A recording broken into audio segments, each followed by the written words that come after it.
Hello guys, आज के इस वीडियो में हम बात करेंगे एक कुत्ते के बारे में जिसका नाम ट्रिकी है। उसकी मालकिन का नाम इस कहानी में मेंशन नहीं किया गया है, जिनको हम मिसेस पंफ्रे के नाम से जानेंगे। मिसेस पंफ्रे अपने कुत्ते यानी ट्रिकी का काफ़ी अच्छे से देखभाल करती हैं और उनको खाने पीने की यानी कि ट्रिकी को खाने पीने की हर एक चीज़ें देती हैं, पहनने ओढ़ने की सारी चीज़ें। उसके लिए अलग अलग प्रकार का बिस्तर होता है और बहुत अधिक देखभाल किया जाता है उसका। इतना अधिक देखभाल और सारी खाने पीने की चीज़ें देने के बाद में उसका हालात जो होता है वो बहुत अधिक मोटा हो जाता है, बहुत मोटा तगड़ा हो जाता है, जिससे उसका तबीयत खराब होने लगता है, उसे वह सुस्त रहने लगता है और वह कुछ काम नहीं कर पाता है। स्थिति ऐसी आ जाती है कि मरने के कगार पर आ जाता है ट्रिकी। फिर जो मिसेस पंफ्रे हैं काफ़ी दुखी रहने लगती हैं, सोचती हैं कि ये कैसे ठीक होगा। तो उन्होंने डॉक्टर से सलाह लिया। डॉक्टर ने जो भी सलाह दी उसको वो कंप्लीट नहीं कर पाई, जिससे जो है उसका तबीयत बहुत ज़्यादा खराब हुआ और बहुत दुखी रहने लगी। सो इस कहानी में हम ये देखेंगे कि क्या वो ठीक होता है या नहीं ठीक होता है और ठीक होने की प्रक्रिया क्या क्या है। इस कहानी में हम देखेंगे, बड़ी ही मज़ेदार कहानी है। So let's start this lesson now. ये कहानी क्लास 10th के chapter first supplementary chapter first का है, जिसका नाम है ए ट्रम्प ऑफ सर्जरी। एक दिन की बात है, सुबह सुबह मिसेस पंफ्रे अपने कुत्ते को लेकर के घूम रही थी। डॉक्टर जिनका नाम मिस्टर हैरियट है और इस कहानी के लेखक भी हैं, वो आ रहे थे अपनी कार से और उन्होंने देखा मिसेस पंफ्रे जिस ट्रिकी को लेकर जा रही हैं वो काफ़ी मोटा तगड़ा हो गया है। चूँकि मिसेस पंफ्रे ने इन्हीं डॉक्टर से पूरा सलाह लिया था कि कैसे ट्रिकी ठीक होगा। तो मिस्टर हैरियट ने यानी कि डॉक्टर ने जब देखा वो कुत्ता काफ़ी हद तक मोटा हो गया था, चल नहीं पा रहा था, ऐसे लग रहा था कि कोई मांस का टुकड़ा है जिसके चारों तरफ 4 पैर लगा दिए गए हों। वो हाफ रहा था, उसके जीभ बाहर निकले हुए थे, उसकी आंखें लाल थी, तो बहुत हालत उसकी गंभीर थी। तो मिस्टर हैरियट ने मिसेस पंफ्रे से पूछा कि क्या जो मैंने आपसे कहा था कि इसको ऑयली चीज़ें यानी कि तैलीय चीज़ें ना खिलाया जाए, इसको मीठा चीज़ ना खिलाया जाए, तो क्या आप ऐसा कर रही हैं? तो मिसेस पंफ्रे ने कहा, जी हाँ, मैंने ऐसा करने की कोशिश की, लेकिन मेरा कुत्ता यानी कि ट्रिकी काफ़ी दुबला होने लगा। इसके नाते से हमने वो सारी चीज़ें बंद कर दी और उसको थोड़ा सा और ज़्यादा मैं खिलाने लगी, जैसे कि उसको कुछ अल्कोहलिक पेय, कुछ माड और कुछ फैटी चीज़ यानी कि खिलाने लगी। तो ये सारी चीज़ खिलाने के बाद वो उसका तबीयत काफ़ी खराब हो गया। मिस्टर हैरियट ने कहा कि यदि इसका देखभाल ठीक से आप नहीं करेंगी, इसके भोजन से अगर तैलीय पदार्थ या कुछ जो आप अल्कोहलिक पदार्थ देती हैं वो अगर समाप्त नहीं की तो जल्द ही अंतिम समय आ सकता है। तो मिसेस पंफ्रे ने कहा, ठीक है, आई विल ट्राई, मैं कोशिश करूंगी, और ये कहते हुए वो चली गई। मिस्टर हैरियट ने सोचा था कि जल्द ही मिसेस पंफ्रे का कॉल आएगा कि ट्रिकी अब नहीं है, और जैसा कि उन्होंने सोचा था कि कॉल आया उनके पास और मिसेस पंफ्रे ने कहा कि मेरे ट्रिकी को ठीक कर दीजिए कैसे भी करके। तो मिस्टर हैरियट ने पहले से ही प्लान बना रखा था कि इसको मैं कैसे ठीक करूँगा। उन्होंने कहा कि यदि आप इसे ठीक करना चाहती हैं तो इसको मेरे यहाँ 15 दिन रखना होगा। मिसेस पंफ्रे मान जाती है, लेकिन बहुत ही दुखी होती हैं। अगले दिन मिस्टर हैरियट अपने कार से पहुँचते हैं मिसेस पंफ्रे के घर और ट्रिकी को ले जाने के लिए। तो उनके सभी नौकर चाकर वहाँ उपस्थित होते हैं, सभी रो रहे होते हैं, काफ़ी दुखी होते हैं। मिसेस पंफ्रे के सभी नौकर चाकर उसकी सारी वस्तुएं, खाने पीने की सारी चीज़ें, उसके सुबह शाम दोपहर के सभी बिस्तर और गर्मी बरसात सभी, मतलब कई प्रकार के उसके कपड़े रखे गए, बिस्तर रखे गए, खाने पीने की चीज़ें, कटोरा, गिलास, थाली, सारी चीज़ें रखी गई उनके कार में। और मिस्टर हैरियट ने देखा कि उनका कार एकदम सा भरा जा रहा है। तो ऐसे कंडीशन में वो जल्दी से गए और अपने कार में बैठ गए और ट्रिकी को लिया, ट्रिकी को अपने बगल वाले सीट पर बिठाया और वहाँ से चल दिए। फिर उन्होंने देखा कि जो मिसेस पंफ्रे है वो अपने आंसुओं में डूबी हुई हैं, काफ़ी दुखी है और रो रही हैं। फिर भी मिस्टर हैरियट कठोर दिल करके ट्रिकी को वहाँ से लेकर के चले गए। जब वे हॉस्पिटल यानी कि अपने सर्जरी वाले स्थान पर पहुँचे तो उन्होंने उस कुत्ते को नीचे उतारा।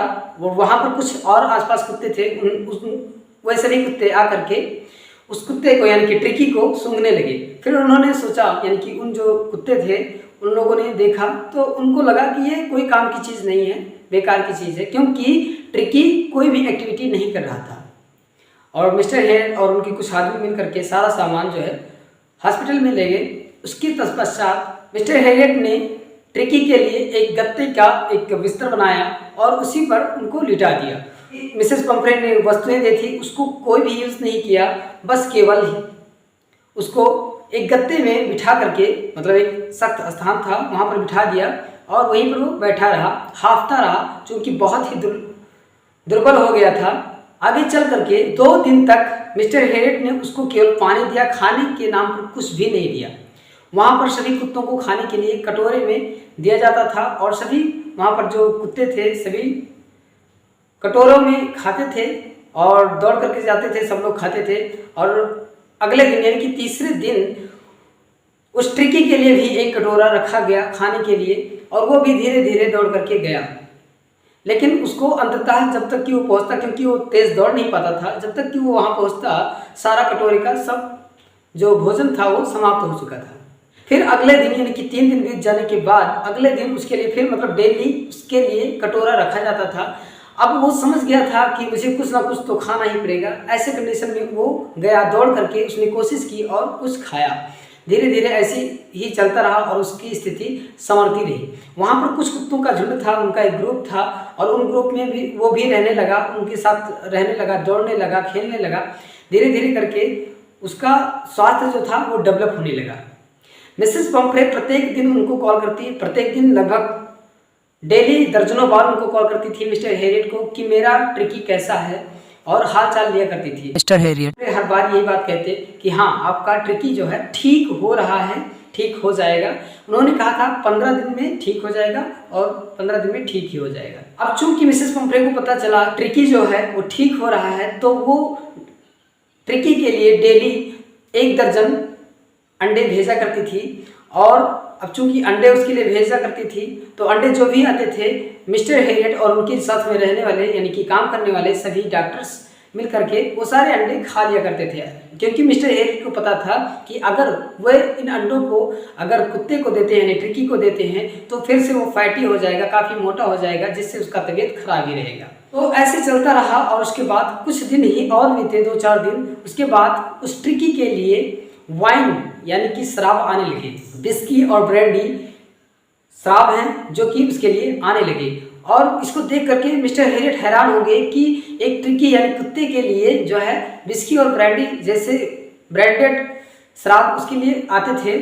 और जो भी शराब आता था वो मिस्टर हेरियट और उसके सभी साथ में काम करने वाले सभी लोग उसको पी लिया करते थे। और मिस्टर हेरियट ये बात सोच रहे थे कि काश ऐसा होता कि ये ट्रिकी मेरा मेहमान बन जाता काफ़ी दिन के लिए, तो हम लोग हर रोज़ अंडे खाते और विस्की और ब्रांडी पीते, ऐसा वो सोचते थे। लेकिन फिर भी उनको इस बात का भी देखना था कि जो मिसेस पंफ्रे हैं वो काफ़ी दुखी हैं, तो उनके लिए ट्रिकी को 15 दिन में भेजना ही पड़ेगा। लेकिन जो ट्रिकी था वो सभी कुत्तों के साथ रह करके काफ़ी खेल कूद करके काफ़ी स्वस्थ हो गया, दुबला हो गया और स्ट्रांग हो गया, यानी कि मजबूत हो गया। इस तरीके से उसका 15 दिन व्यतीत होता है, समाप्त होता है। और मिसेस पंफ्रे मिस्टर हेरियट के पास कॉल करती हैं, कह रही हैं कि मैं आ रही हूँ कुत्ते को यानी कि ट्रिकी को लेने। तो मिस्टर हेरियट ने कहा जी बिल्कुल आप आइए और ट्रिकी को ले जाइए। तो उसके just after some time, after some minute, Mrs Pomfrey एक चमचमाती हुई लगभग 30 फीट की काली कार में आकर के खड़ी हो जाती हैं। तो मिस्टर हेरियट ने जब मिसेस पंफ्रे को देखा तो वो पहचान नहीं पाए, लेकिन फिर भी वो समझ गए कि ये मिसेस पंफ्रे ही हैं। और उसके बाद उन्होंने कहा कि ठीक है आप कार में बैठे रहिए, मैं जा करके ट्रिकी को ले आता हूँ। और वह अपने हॉस्पिटल में से होते हुए पीछे बगीचे में गए और वहाँ से उसको ले आए। ट्रिकी को मिसेस पंफ्रे के हवाले कर दिया। जैसे ही ट्रिकी मिसेस पंफ्रे की गोद में गया और उनको देख करके वो मतलब बहुत खुश हो गया, भौंकने लगा और उनको चाटने लगा। क्योंकि मिसेस पंफ्रे का ट्रिकी बहुत ही फेवरेट डॉग था, इसलिए वो डॉग भी खुश हो गया और मिसेस पंफ्रे भी बहुत खुश हो गई। मिसेस पंफ्रे इतना खुश थी कि खुशी से उनकी आंखों में आंसू छलक पड़े और उन्होंने अपने आंसू से भरी आंखों से ही और कांपते हुए होठों से मिस्टर हेरियट को थैंक यू कहा। इस तरीके से ये स्टोरी समाप्त होती है। Thanks for watching this video.